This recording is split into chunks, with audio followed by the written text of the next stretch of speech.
appreciate if people would put their screens down. I've noticed throughout this conversation that there are various people doing email or I don't know what, and I think this is an important meeting to listen. Excuse me, sir. Excuse me for a moment. This is Eugene Greenstein. He will be followed by Daoud Walid, and then will be followed by Tammy Patel.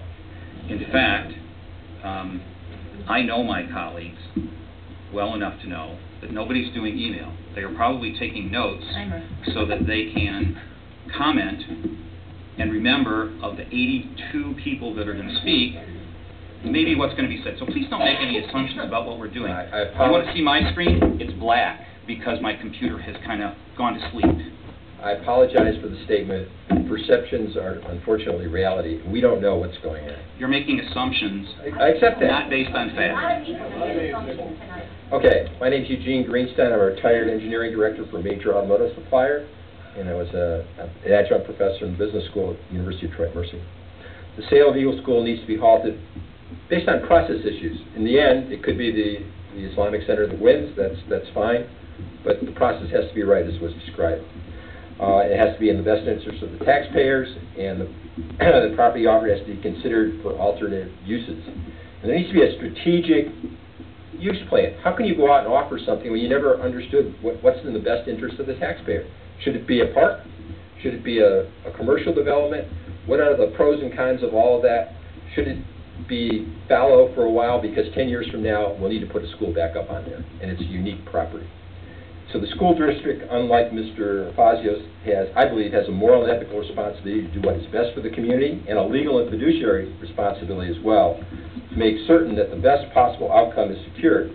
In this case, other alternatives were precluded from even being considered, as was stated. Now, I shall quote, School Process 3561, Purchase, Sale, Transfer, Lease of Real Estate. The method and procedure of purchase, sale, transfer, or lease shall be recommended to the board by the administration on a case-by-case basis. I looked at the minutes from January through now, and there was never any recommendation approved by the board for a process to make this transaction, because it has to be case-by-case. This is a specific case, and there's no record that you approved a process to move forward with. That's why I'm just reading your procedure. That's what it says. Isn't that what it says, Mr. Fazio? You're the lawyer. I'm just an engineer. It's plain English. If you have to, so that didn't happen. So in other words, the community wasn't notified. Then there's a question of what should the process be? In the business world, one, as I indicated earlier, would have a strategy. One would look at the alternatives. What's the best alternative for the community? You represent us, the taxpayer, to figure that out. And there could be multiple ones.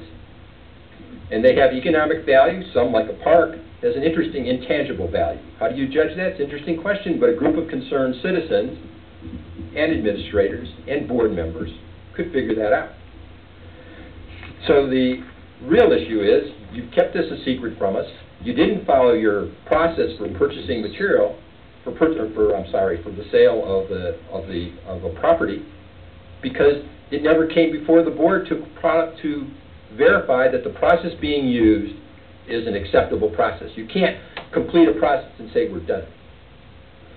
So my basic issue is you didn't follow the process, you didn't tell the community, you didn't do what's best for the community to figure out the best value in total.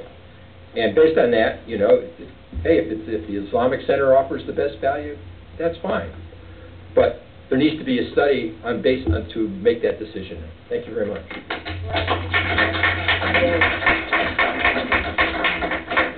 Mr.